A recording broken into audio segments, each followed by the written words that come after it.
যাকে সবাই চোর বলে বাড়ি থেকে বের করে দিতে চাইল, সেই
অনুভব রেগে গিয়ে বলল, তুমি এখনও মিথ্যে বলছো বনলতা।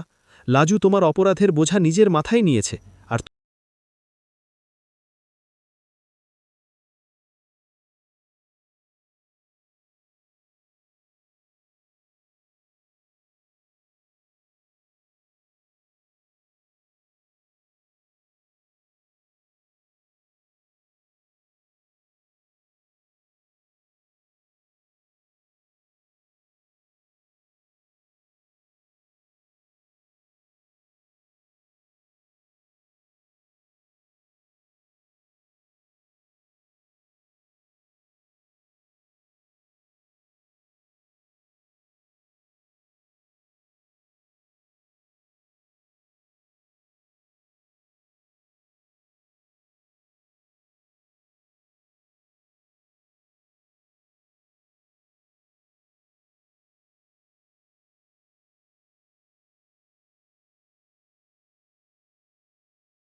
আমি চোর নই। অনুভব আলতো করে লাজুর মাথায় হাত রেখে বলল, আমি জানি লাজু, আমি সব জানি। এই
আমি তোকে বিশ্বাস না করে ওই বাইরের মেয়েটার কথা শুনে তোকে কত অপমান করলাম। লাজু তখন ঠাম্মির চোখের জল মুছিয়ে দিয়ে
যাতে আর কেউ কখনো তাকে চোর বলার সাহস না পায়। এর মধ্যেই একদিন খবর এলো ময়ূক জেল থেকে জামিন পাওয়ার চেষ্টা করছে। সে বনলতাকে আবার হুমকি দিচ্ছে। লাজু খবরটা শুনে একটুও ঘাবড়াল না। সে এবার নিজেই পুলিশের কাছে গিয়ে তার রেকর্ডিং জমা দিল আর সব বয়ান লিখে দিল। লাজুর এই সাহস দেখে অনুভব মুগ্ধ হয়ে গেল। সে ভাবল, যে মেয়েটা একদিন ভয়ে কুঁকড়ে থাকত সে আজ অন্যায়ের বিরুদ্ধে রুখে দাঁড়াচ্ছে। পরীক্ষার দিনগুলো যত এগিয়ে আসছিল লাজুর ব্যস্ততা তত বাড়ছিল। ঠাম্মি এখন লাজুর সব দায়িত্ব নিয়েছেন। তিনি নিজে হাতে লাজুকে দুধ আর ফল খাইয়ে দেন আর বলেন, মন দিয়ে পড় দিদি, তোকে মানুষের মতন মানুষ হতে হবে। লাজুর দু চোখে তখন স্বপ্ন। সে দেখছে সে একদিন বড় অফিসার হবে আর অসহায় মেয়েদের পাশে দাঁড়াবে। একদিন সন্ধ্যায় অনুভব লাজুর জন্য একটা নতুন ল্যাপটপ আর কিছু দামি কলম নিয়ে এলো। সে বলল, লাজু, এটা তোমার জন্য ছোট উপহার। লাজু প্রথমে নিতে চাইছিল না, কিন্তু অনুভব বলল, এটা উপহার নয়, এটা তোমার মেধার স্বীকৃতি। তুমি যেভাবে নিজেকে প্রমাণ করেছ তাতে আমার মাথা গর্বে উঁচু হয়ে গেছে। বনলতাও এখন নিজেকে বদলে ফেলেছে। সে বাড়ির ছোটখাটো কাজে সাহায্য করে আর লাজুকে পড়াশোনায় ডিস্টার্ব করে না, বরং সে লাজুর নোটস গুছিয়ে দেয়। লাজু বুঝতে পারল, ক্ষমা মানুষকে অনেক বেশি শক্তিশালী করে তোলে। পরীক্ষার শেষ দিনে লাজু যখন হল থেকে বেরোচ্ছে তখন দেখল অনুভব বাইরে অপেক্ষা করছে। অনুভবকে দেখে লাজু দৌড়ে গেল আর বলল, পরীক্ষা খুব ভালো হয়েছে, আমি জানি আমি ভালো রেজাল্ট করবই। অনুভব হাসল আর বলল, চলো আজ আমরা সবাই মিলে বাইরে খেতে যাব। ঠাম্মিও রাজি হয়েছেন। লাজু যখন গাড়িতে উঠল সে একবার পিছন ফিরে সেই বাড়িটার দিকে তাকালো যেখানে সে চোর অপবাদ পেয়েছিল। আজ সেই বাড়ির প্রতিটি মানুষ তাকে শ্রদ্ধা করে, সম্মান করে। লাজু মনে মনে বলল, জীবন মানেই তো লড়াই, আর সেই লড়াইয়ে জয়ী হতে গেলে ধৈর্য আর সততার কোনো বিকল্প নেই। বাড়ি ফেরার পথে তারা দেখল রাস্তার মোড়ে কৃষ্ণ দাঁড়িয়ে আছে। কৃষ্ণ লাজুকে দেখে মাথা নিচু করে বলল, আমাকে ক্ষমা করো ভাইয়া, তুমি যে ভুল বুঝতে পেরেছ এটাই আসল কথা। দিনগুলো এভাবেই আনন্দের সাথে কাটতে লাগল। লাজু এখন আর সেই আগের ছোট লাজু নেই। সে এখন আত্মবিশ্বাসে ভরপুর এক তরুণী যে নিজের ভাগ্য নিজেই লিখতে জানে। লাজুর রেজাল্ট বেরোনোর দিন গোটা বাড়িতে যেন উৎসব শুরু হলো। সে ডিস্টিংশন নিয়ে পাশ করেছে আর গোটা এলাকায় তার নাম ছড়িয়ে পড়েছে। ঠাম্মি খুশিতে সবাইকে মিষ্টি খাওয়ালেন আর বললেন, আমার নাতনি আজ সবাইকে দেখিয়ে দিল যে দারিদ্রতা মেধার অন্তরায় নয়। অনুভবের চোখে তখন জল। সে লাজুর দিকে তাকিয়ে ভাবছিল, যে মেয়েটাকে সে ভালোবেসেছিল সেই ভালোবাসা আজ সার্থক হয়েছে।